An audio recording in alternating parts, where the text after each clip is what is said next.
ingetin gue yang apa? Ya itu ya. Hari ini Bu senang karena pagi ngajarnya. Kalau pagi nggak mau masuk pres ya. Belum ngantuk ya Bu? Belum ngantuk. Udah sarapan belum? Belum. Udah jam 4. Biasain sarapan ya biar pagi nggak kosong. Ibu kalau sarapan jam 5 sholat subuh.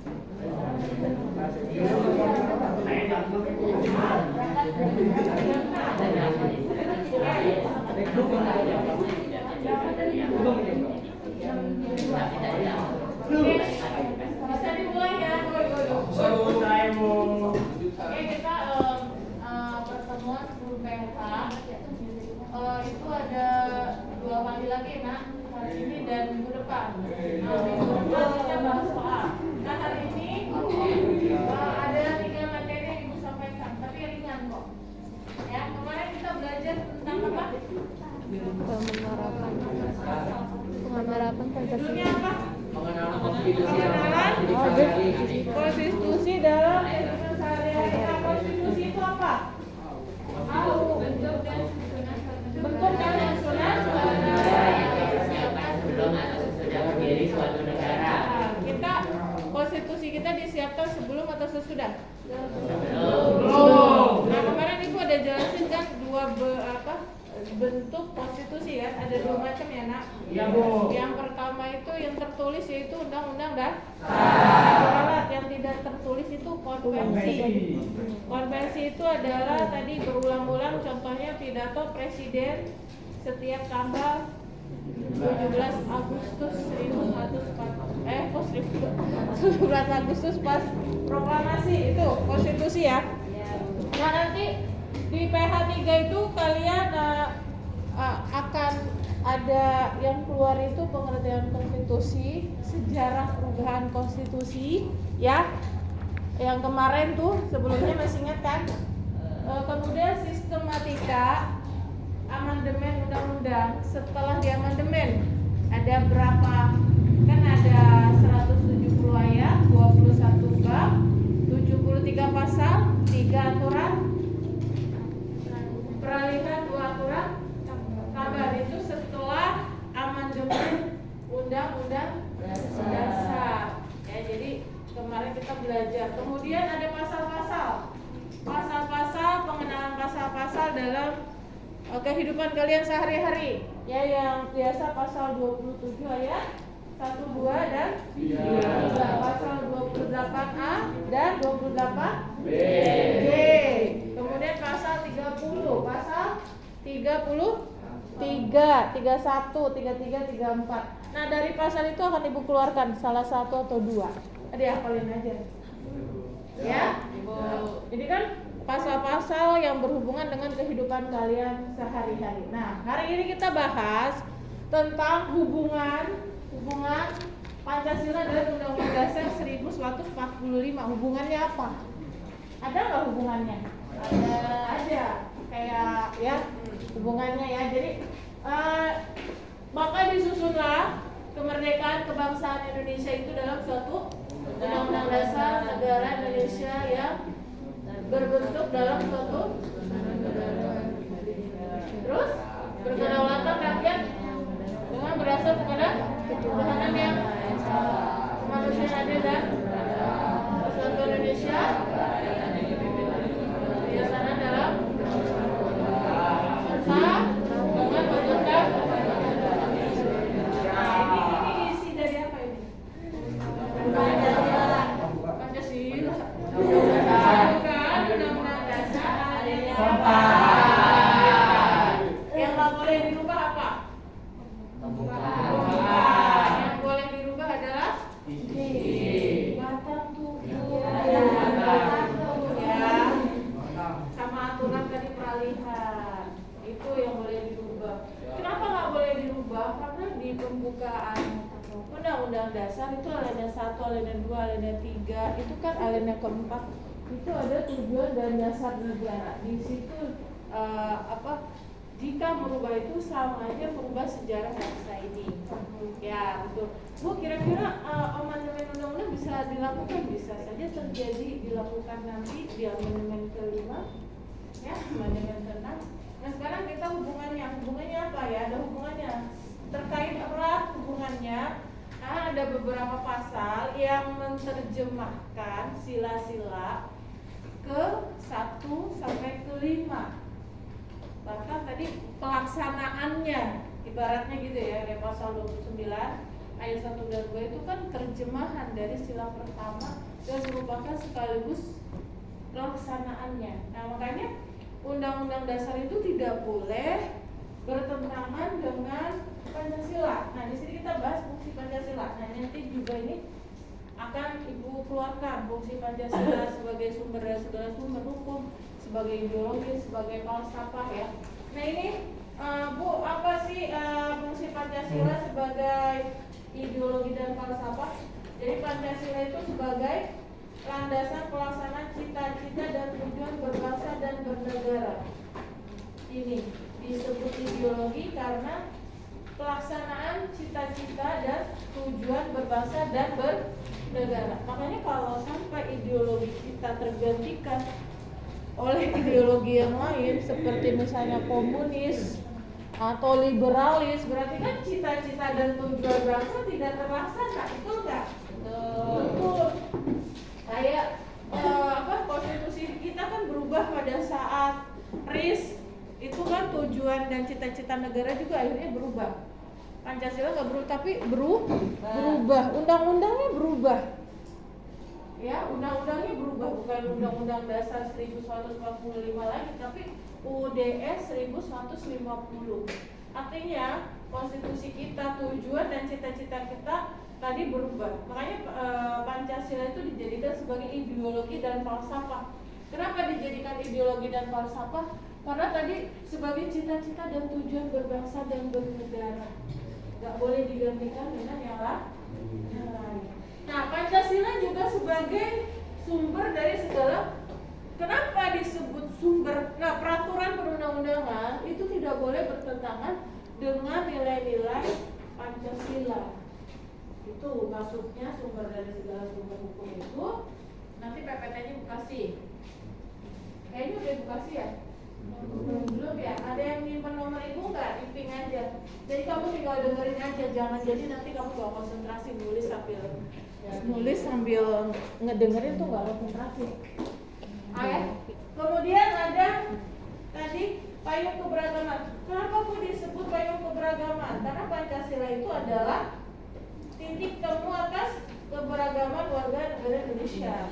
Kita kan banyak sekali ya suku, budaya, etnik, bahasa dan lain sebagainya ya. Gak usah jauh-jauh deh, kita satu keluarga aja, satu ibu sama ayah itu kita berbeda dengan saudara kita.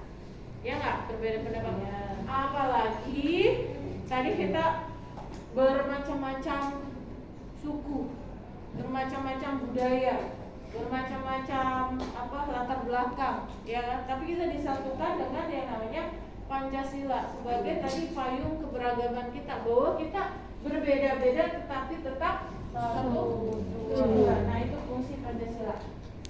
Nah, Undang-Undang Dasar Negara Republik Indonesia tahun 1945 ini sebagai dasar hukum. Hubungan antara Pancasila dan undang-undang itu sangat erat.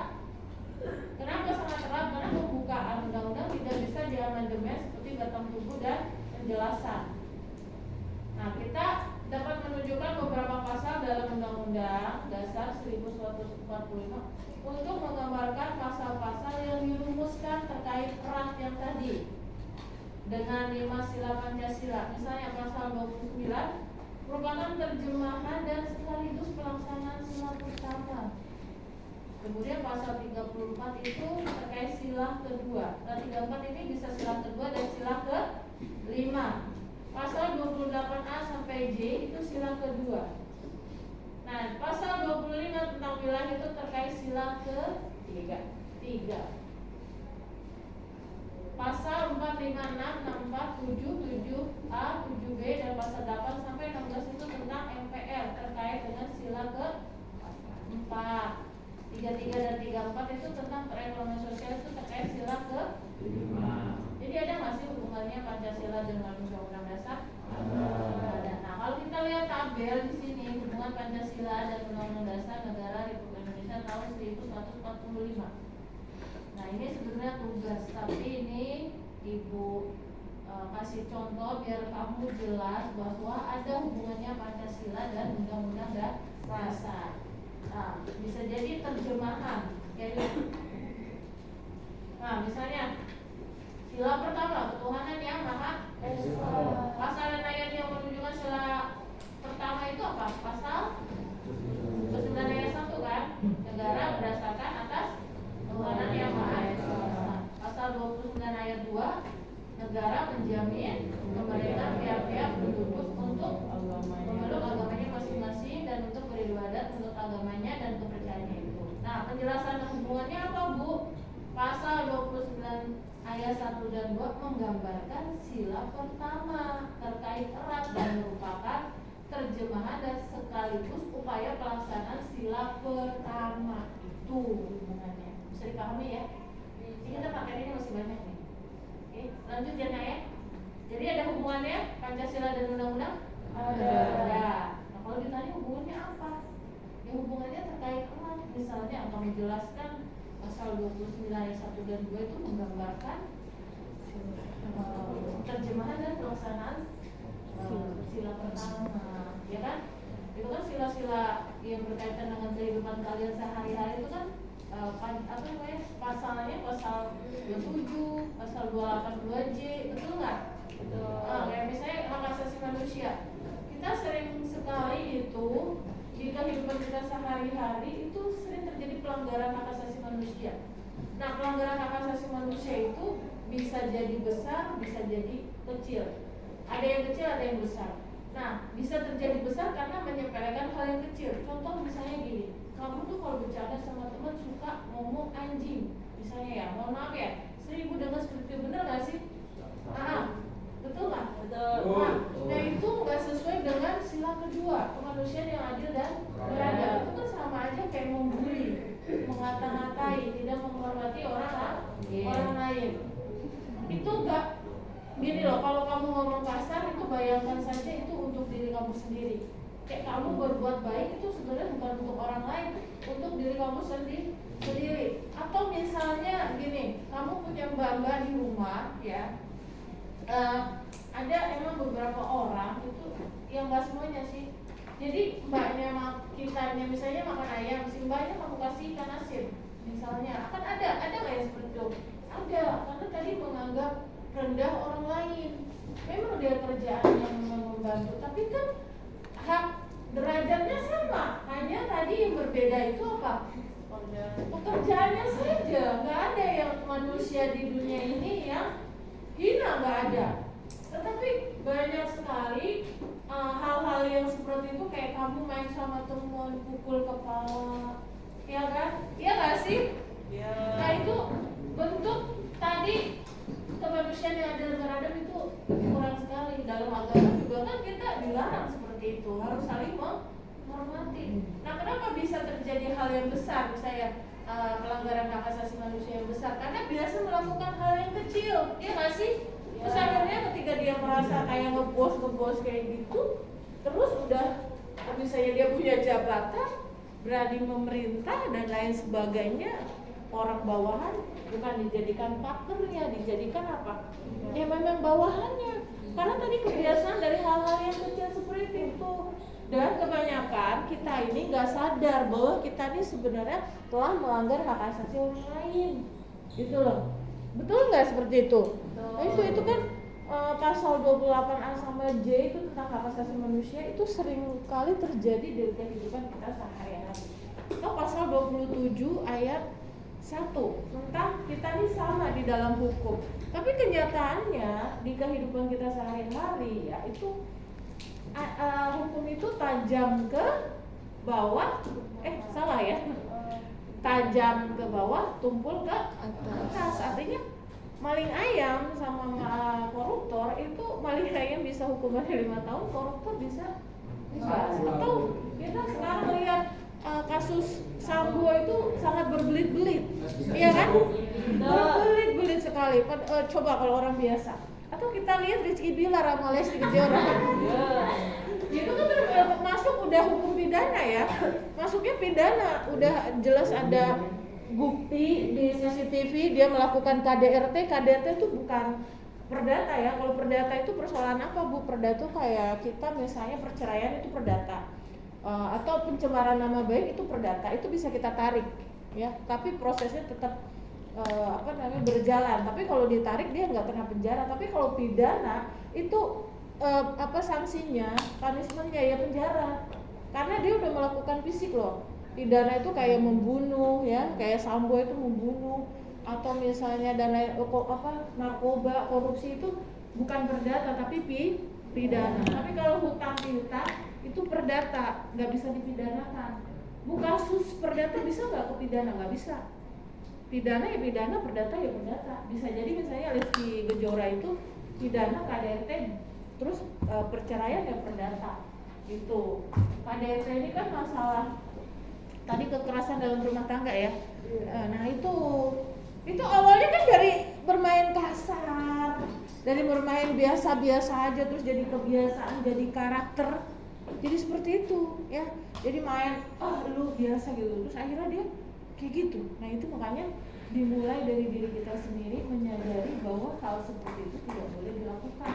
Sama teman aja ya, ibu aja kalau sama teman itu manggil itu karena ibu ngerasa kalau pertemanan kita SD, SMP, SMA sama kuliah itu berbeda ya, berbeda banget. Nah kalau teman kerja itu partner itu juga berbeda. Jarang sekali ibu memanggil nama, walaupun ibu dekat banget itu memanggil nama. Ibu selalu memanggil ibu, ada kata bunya, nggak memanggil nama. Karena ibu menghormati, walaupun itu sahabat dekat banget, ibu nggak memanggil namanya, memanggil dengan kata bu, ya. Karena nggak bisa kayak gitu ya. Kita harus apa tadi? Saling menghormati antara sesamanya. Ini kan sering terjadi seperti itu ya, Nak ya. Nah ini kamu bercanda jangan kayak gitu deh, jangan ngata-ngatain kasar, ya. Kalau ibu dengar tuh kamu misalnya nih si Mas Ucup ya, ibu dengar tuh anak-anak ucup, aduh kayaknya gatel ibu tuh ya, pengen jambak gitu ngomong. Itu kan dia lebih tua ya dari kamu ya, iya kan? Ada kan yang sering manggil ucup aja gitu kan? Iya kan? Gua tuh manggilnya Mas Ucup, pakai kata Mas. Iya, ya kan? Mak ketuaan. Mas Pak Ucup. Itu ibu denger ya kakak kelas kamu ya, kamu jangan ikutin ya. Kayaknya anak kelas 10 mah enggak kayaknya.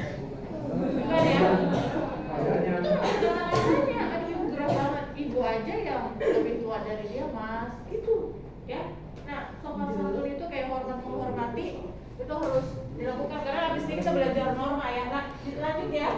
Nah, bisa dipahami ya? Bisa. Oke, sekarang kita belajar tentang produk.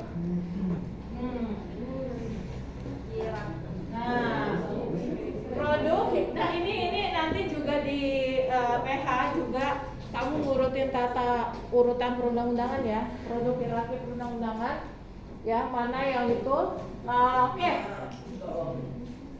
Ibu tanya, yang membuat undang-undang dasar itu siapa? BPUPK. Itu yang membuat, ya kan? Ada yang disebut founding father, yaitu siapa? Founding father. Yang tiga itu loh, yang Muhammad Yamin, Soekarno, sama sama Soekarno. Itu kan beliau yang merumuskan tadi dasar negara yaitu Pancasila. Nah rumusan yang paling mirip itu kan rumusan siapa yang sekarang ini? Muhammad Yamin. Hampir mirip kan? Ya bukan. Hampir mirip ya betul. Yang paling mirip. Yang mengesahkan tadi PPK. PPK itu apa? Panitia Persiapan.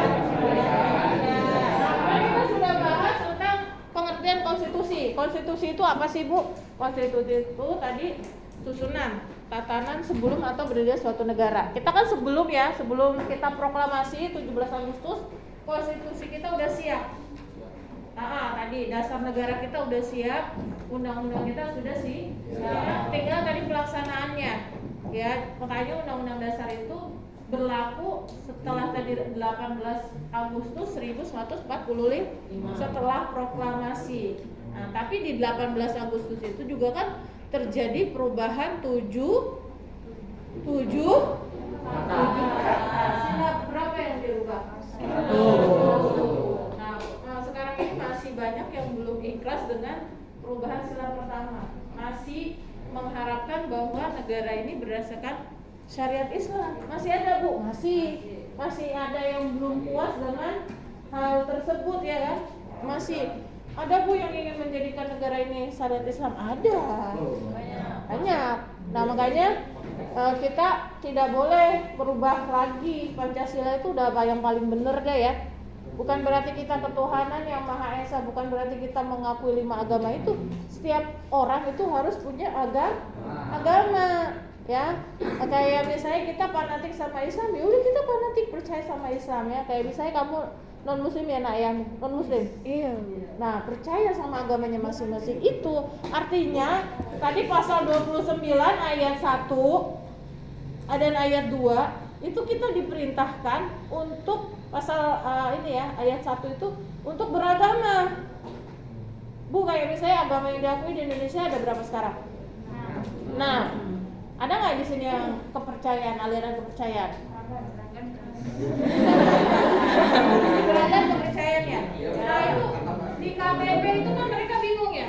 Biasanya identitas itu nggak mungkin ditulis kepercayaan karena kepercayaan belum diakui. Biasanya ditulis agamanya apa? Islam. Nah, itu yang namanya Islam KTP. Nah, kalian juga kalau nggak sholat di sini Islam KTP. Itu yang non-muslim nggak pergi ke gereja, KTP-nya apa? Misalnya Kristen KTP, hanya KTP aja, gitu loh. Nah, itu kan dijamin dalam undang-undang dasar. Tapi kan pada kenyataannya di kehidupan kita sehari-hari banyak kok orang yang nggak beragama, agnostik, ateis. Ada nggak? Banyak. Ya, banyak. Nah, Bu, kalau di luar negeri itu banyak orang-orang yang ateis. Orang-orang Arab tuh banyak yang ateis. Ya kan? Banyak yang ateis. Atau orang Korea deh, banyak yang stres karena mereka nggak punya agama.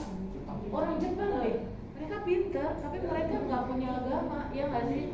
Ya kalau kita kan beragama ketika kita, makanya orang Korea sama orang Indonesia tuh beda, ya. Makanya gue yakin ya, kata Jokowi kan tahun 2023 ekonomi kita gelap gulita, ya.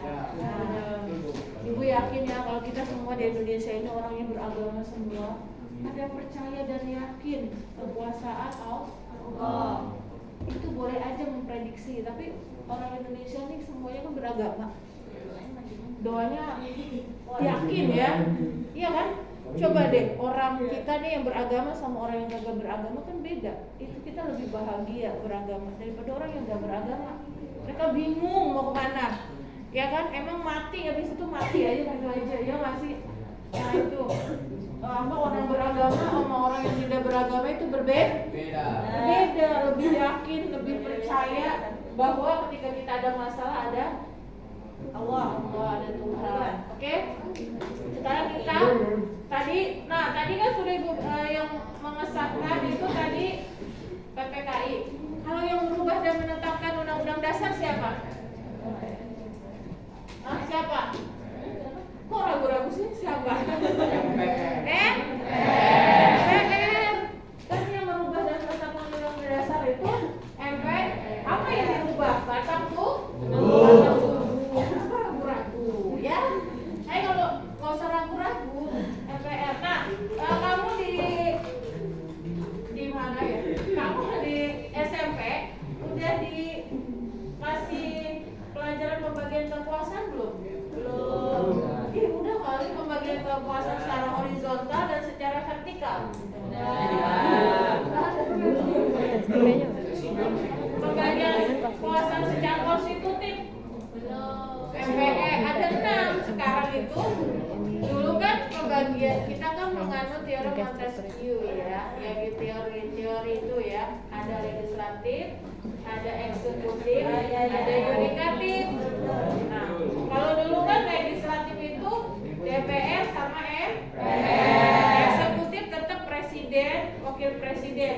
nasional. Nah, kalau tingkat daerah itu ada apa? DPRD, ada gubernur. Terus bawahannya lagi sampai tingkat RT. Itu termasuk eksekutif, tapi tingkat daerah. Kemudian ada yudikatif, dulu hanya MA, Mahkamah Agung. Nah, sekarang Bu, pembagian kekuasaan itu ada dua, secara horizontal dan secara vertikal. Nah, horizontal itu dibagi menjadi 6. Dengarkan nih ya. Yang pertama itu konstitutif. Nah, yang termasuk konstitutif itu MPR. Konstitutif. Karena konstitusi berhubungan dengan undang-undang. Konstitutif, pembagian kekuasaan konstitusi itu MPR. Nah, ada legislatif.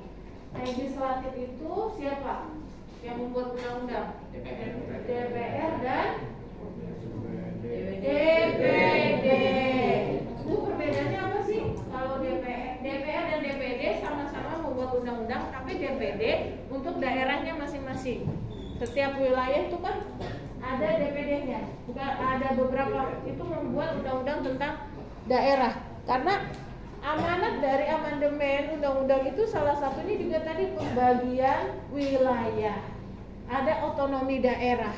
Nah, kemarin kan kita bahas Orde Lama sama Orde Baru. Itu berbeda. Ada lembaga negara yang tidak ada pada zaman Orde Lama dan Orde Baru. Misalnya yudikatif.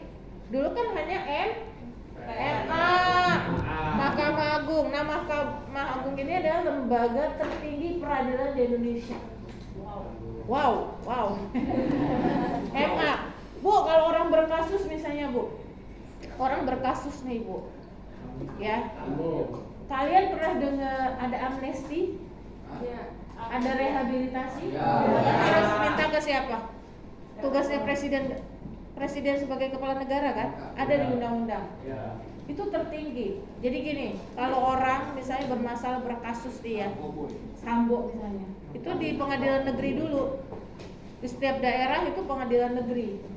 Ya, pengadilan negeri. Nah, kita kan di Bekasi ada pengadilan negerinya, itu nanti ada di kelas 2 sebagai info aja.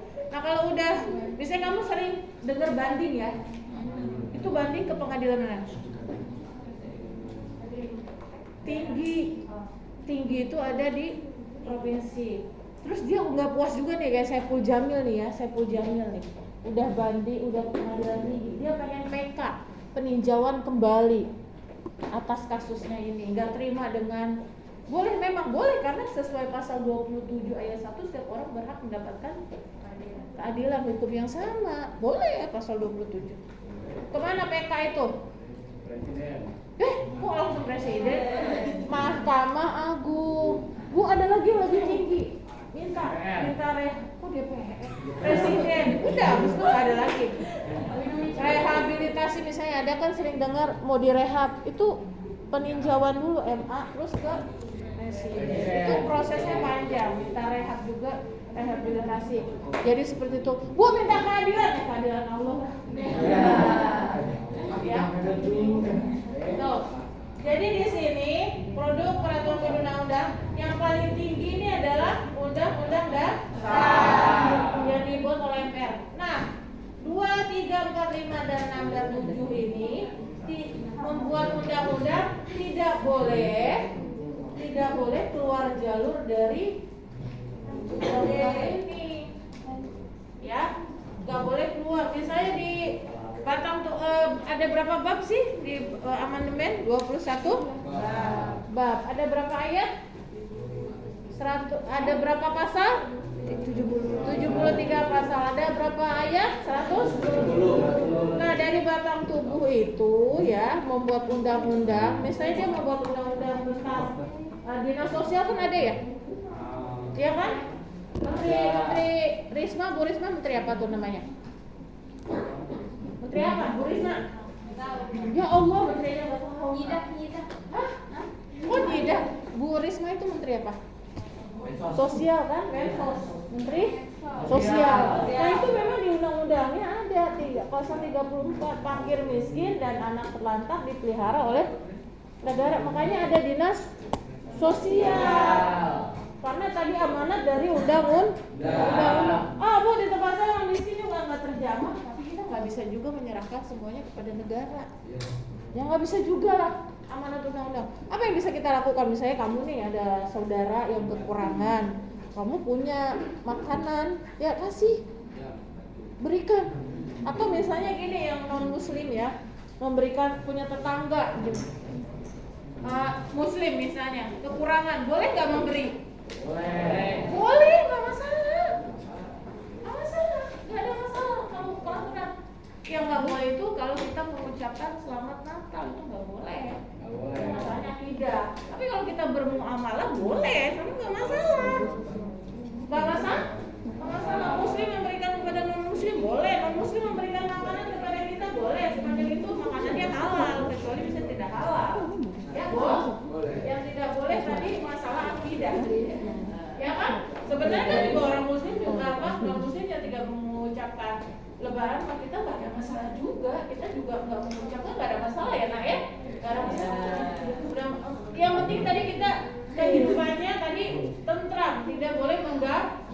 Dosa kamu mengganggu saudara kita yang tidak seiman dengan kita, dosa itu nggak boleh. Nah kemudian yang kedua adalah tap MPR, yang buat adalah siapa? MPR. Ada undang-undang, ada perpu. Perpu ini dibuat oleh siapa? DPR. Dan presiden. Dan perpu ini dibuat karena tadi apa? Karena darurat. Dibuat ini pengganti undang-undang perpu. Ada undang-undang atau perpu. Ada PP. PP ini apa? Peraturan presiden. Peraturan pemerintah. Peraturan pemerintah dibuat oleh presiden.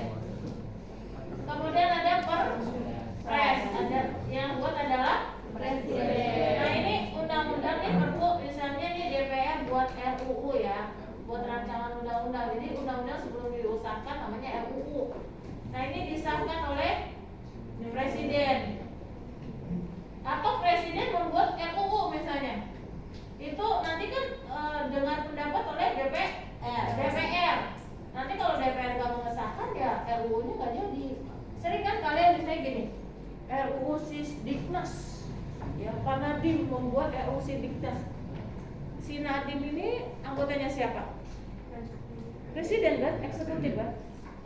RUU itu kan dibuat nih sama kementerian. Kementerian itu kan di bawahnya presiden, itu kan berarti pemerintah ya. Nah RUU itu digelontorkan dulu nih RUU-nya ke DPR, diperdengarkan. DPR nggak setuju, yang nggak dijadikan. Atau misalnya RUU itu misalnya DPR membuat RUU tentang buruh misalnya, presiden tidak mengabulkan, ya tidak jadi, gitu. Tapi kalau itu dikabulkan, jadi makanya buat undang-undang jangan bikin ribet ya, karena nanti kita bahas tentang undang-undang yang tumpang tindih. Ada undang-undang yang tumpang tindih.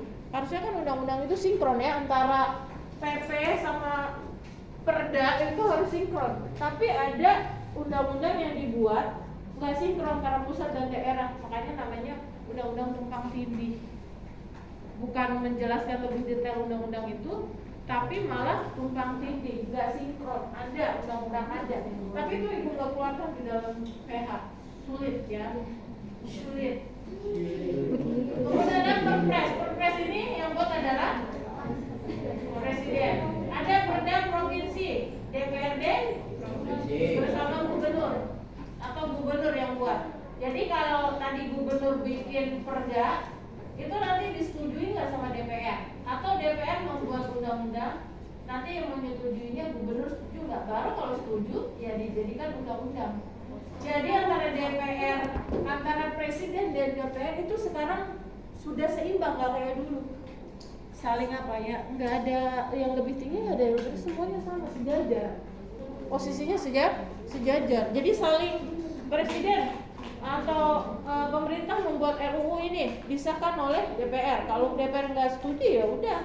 Atau misalnya DPR membuat undang-undang, terus presiden untuk disahkan. Ya udah jadi undang-undangnya itu. Makanya orang yang duduk DPR itu harus orang-orang yang pintar, yang bikin undang-undang. Ya kan buat undang-undang, emang buat undang-undang susah nggak? Susah. Emang gampang buat undang-undang? Susah. Makanya harus ada orang yang pintar. Kemudian ada perda kabupaten. Kabupaten ini dibuat oleh DPRD kabupaten, bupati ya. Kalau kota DPRD kota dibuat sama wali kota. Nah, hubungan antara peraturan perundang-undangan. Hubungannya apa, Bu? Jadi gini nah, ini nggak Ibu keluarkan ya, cuman kamu tahu aja bahwa materi ini memang ada. Sebenarnya ada lagi kan menganalisis undang-undang. Iya. Nggak usah pusing, kamu dengerin aja. Oke. Nggak usah. Tapi ini ada materinya. Kamu kalau online sih ya. Iya Bu. Jadi pembentukan peraturan perundang-undangan dari merencanakan sampai menetapkan itu melibatkan legislatif. Legislatif di sini siapa? DPR ya, atau DPD. Dan eksekutif di sini siapa? Presiden. Itu kalau di tingkat nasional, kalau di tingkat daerah, gubernur bersama bawahannya tuh DPRD provinsi, ya kan? Atau kalau di kota, wali kota bersama DPRD kota. Atau kalau di kabupaten, bupati bersama DPRD kabupaten. Nah ini dengerin, undang-undang itu kan harus sinkron. Sinkron itu apa sih? Nyambung. Nah, diharapkan masing-masing produk perundang-undangan yang tadi, nih, ini produk perundang-undangan namanya nih, ya. Tapi yang paling tinggi nih, perda kabupaten disandingkan dengan undang-undang, ya kuatan undang-undang lah. Atau perpres dengan undang-undang, kuatan undang-undang. Tapi undang-undang ini sebagai acuan untuk membuat peraturan ini, ya. Nah, nanti kita belajar tentang norma. Salah satu norma itu adalah norma hukum. Nah, norma hukum ini dibuat oleh siapa? Oleh presiden atau DPR atau DPRD, ya, untuk ditaati. Nah, nanti habis ini kita belajar norma, karena nyambung norma itu ke tata tertib. Ya, dengan adanya norma di kehidupan kalian, ya, tadi norma itu kan aturan yang mengikat ya. Ada norma susila, ada norma sosial, ada norma agama. Nah, kalau dijalankan kan undang-undang ini aman, ya kan? Undang-undang dibuat kan untuk dipaksakan, ditaati. Peraturan itu dibuat untuk ditaati dan dipaksa. Kamu kalau nggak dipaksa susah. Nah, itu harus sinkron. Nah, untuk apa? Dapat saling melengkapi sehingga dapat menunjang pembangunan bangsa dan negara seperti yang dicita-citakan dalam pembukaan Undang-Undang Dasar Negara Republik Indonesia tahun 1945. Nah, makanya kenapa kacau di PRIS itu di tahun 1950 sampai 59 kan? Parlementer kan, parlemen berganti-ganti parlemen, kacau kan? Ya belum selesai bikin peraturan ini, ganti lagi parlemen, menghabiskan biaya enggak? Program ini belum selesai, misalnya jembatan baru setengah, ganti lagi, ganti menteri kan ganti kebijakan, ganti parlemen kan ganti kebijakan. Nah, makanya kacau pada saat tahun 1150 sampai 1159 itu dengan sistem parlementer, parlemen. Nah, seperti itu. Yang enggak parlemen aja kita kacau, bagaimana? Nah, Bappenas bersama Pusat Studi Hukum dan Kebijakan PSHK Indonesia tahun yang menyelenggarakan kajian. Menurut Diani Sadiwati dan kawan, terdapat sejumlah permasalahan mendasar. Di antaranya tidak sinkron antara perencanaan peraturan perundang-undangan dan antara pusat dan daerah. Nih, harusnya kan tadi sinkron ya, antara legislatif, eksekutif, baik di tingkat nasional, daerah, untuk apa? Menunjang pembangunan bangsa. Tapi nggak sinkron. Lanjut. Nah, di sini ada undang-undang tumpang tindih. Ini contohnya ya. Kamu nggak usah pusing bahwa di sini ada namanya undang-undang tumpang tindih. Misalnya ada pemisahan dua dokumen antara perencanaan dan kerangka regulasi. Menyebabkan keduanya berjalan sendiri-sendiri, tidak sinkron dan harmonis. Dampaknya adalah pemborosan regulasi. Ada banyak regulasi di setiap tingkatan nasional, daerah, dan perencanaan. Nah, pemborosan regulasi ini mengeluarkan biaya banyak nggak? Membuat undang-undang mengeluarkan biaya banyak enggak? Nah kan emang tugasnya DPR rapat ya, tapi rapatnya apa? Buat undang-undang lah yang benar ya, jangan sampai tumpang tindih, benar nggak? Dihapuskan. Misalnya begini di sini dokumen perencanaan pembangunan, di sini kan dikatakan ada pemisahan dua dokumen, perencanaan sama kerangka regulasi bisa, harusnya bareng. Tadi kan undang-undang harus sinkron, nggak boleh dipisahkan, tapi di sini perencanaan sama kerangka regulasinya bisa. Di sini dokumen perencanaan pembangunan diatur dalam Undang-Undang Nomor 25 Tahun 2004 tentang Sistem Perencanaan Pembangunan Nasional (SPPN). Nah, sedangkan dokumen perencanaan peraturan perundang-undangan diatur dalam Undang-Undang Nomor 12 Tahun 2011 tentang pembentukan peraturan perundang-undangan dan Nomor 23 Tahun 2014 tentang pemerintahan daerah. Jadi mana ini mau dibuat, mana yang mau dipakai undang-undang ini? Iya kan? 2004, terus ada lagi 2011, ada lagi 2014. Bu, kalau ada undang-undang ini mana Bu yang dipakai yang terbaru? Tapi ini undang-undangnya tumpang tindih. Jadi ada 3 ini nih, 2004 ada, 2012 ada, tapi nggak sinkron, ada pemisahan. Dokumen tentang perencanaan dan kerangka. Ini ribet kalau kamu teliti, kalau analisis. Yang penting kamu mengetahui bahwa materi ini hubungan antara undang-undang tadi ya, produk perundang-undang itu harus sinkron. Itu harusnya.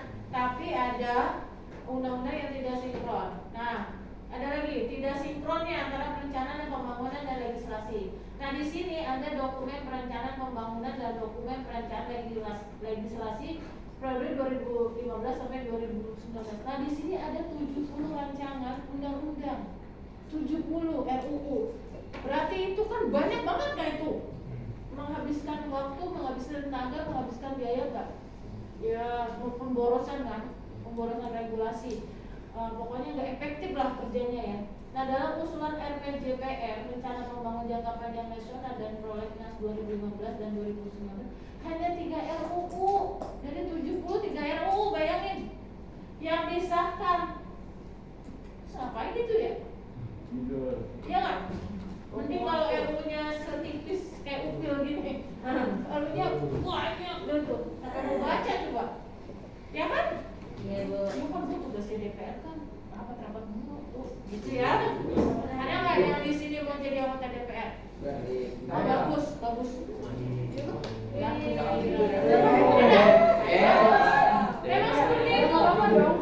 Bukan kamu ya, bukan kalian. Bu, saya nggak mau terjun ke politik. Karena itu kotor. Bukan kamu, siapa lagi? Ya kan? Bukan kamu, siapa lagi? Kita ini kekurangan partisipan, kekurangan orang yang punya kesadaran dalam pemerintahan. Kalau bukan kita, siapa yang duduk di DPR? Siapa yang duduk di DPRD? Ibu ini termasuk partisipan pasif, atau mungkin orang tua kamu pasif. Apa Bu partisipan pasif?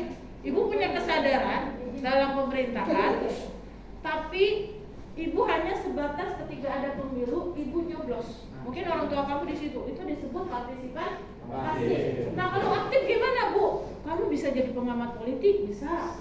Kamu bisa jadi apa? Kalau kamu jadi mahasiswa itu ikut organisasi. Atau kamu dimulai nih sekarang nih, mulai dari sekarang organisasi OSIS itu aktif kamu. Itu kan dimulai dari kamu sekolah. Nah, atau kamu mencalonkan diri jadi bupati. Orang yang punya, nggak cuma itu aja. Misalnya kamu jadi pengamat politik, kamu jadi komentator dan lain sebagainya tadi yang mengkritisi kebijakan pemerintah. Bisa Bu itu disebut partisipan aktif? Bisa. Lah kalau bukan kalian siapa lagi? Iya kan? 100 tahun Indonesia merdeka, nanti di sekarang merdeka udah 70 berapa? 77 ya. Berarti tinggal 23 tahun lagi 100 tahun Indonesia emas itu diisi oleh kalian-kalian. Kalian ini generasi selanjutnya. Makanya apa yang bisa kalian lakukan sekarang? Nah, Itu nih, ya. Belajar. Intinya gini, kamu tidak bisa membahagiakan ayah dan ibu, jangan nyakitin. Ya. Caranya apa, Bu? Jangan nyakitin. Jangan kamu Umur 38 tahun nanti. Jangan kamu berjudi, jangan kamu mabuk-mabukan. Itu nyakitin orang tua nggak? Nyakitin, gak ada ya di sini ya. Nah, lanjut. Pusing nggak nih? Kalau udah pusing, gampang ini Pak. Jadi ada ini nggak Lu bawa pulpen nggak? Nggak ibu keluarkan cuma supaya kamu tahu aja bahwa. Nah, terdapat kemudian di luar 70 RU tersebut masih ada 12 RU yang diusulkan oleh pemerintah dalam prolegnas yang berada di luar kerangka perencanaan pembangunan nasional. Terdapat 14 RU yang masuk dalam RPJMN tetapi tidak masuk prolegnas. Tuh bayangin, tadi ini kan udah masuk nih 70, tapi di luar itu diusulkan oleh pemerintah ada 12 RUU di luar kerangka dan perencanaan pembangunan nasional dan 14 RUU yang termasuk dalam RPJMN tetapi tidak masuk prolegnas. Ya, lanjut. Nah ini gini, Bu, hubungan antara ini pasal dalam Undang-Undang Dasar Negara Republik Indonesia tahun 1945. Ini produk perundang-undangannya. Ini hubungan undang-undang dan perundang-undangannya hubungannya apa? Apakah undang-undang ini menerjemahkan lebih detail, ataukah mengabaikan atau menyangga, atau bertentangan dan tumpang tindih? Nah ini yang ibu kasih contoh ini bertentangan dan tumpang tindih. Misalnya gini, di pasal 22 ayat 1 Undang-Undang Dasar NKRI tahun 1945 itu disebutkan dalam hal ini bahwa kepentingannya memaksa presiden berhak menetapkan peraturan pemerintah pengganti undang-undang. Nah tadi kan ini ada boleh nih dalam keadaan memaksa perpu itu bisa dikeluarkan, boleh. Lanjut ya. Nah, menetapkan peraturan pemerintah pengganti undang-undang bila merujuk pada undang-undang dasar tidak ada kondisi yang mendesak dan memaksakan dengan perpu itu.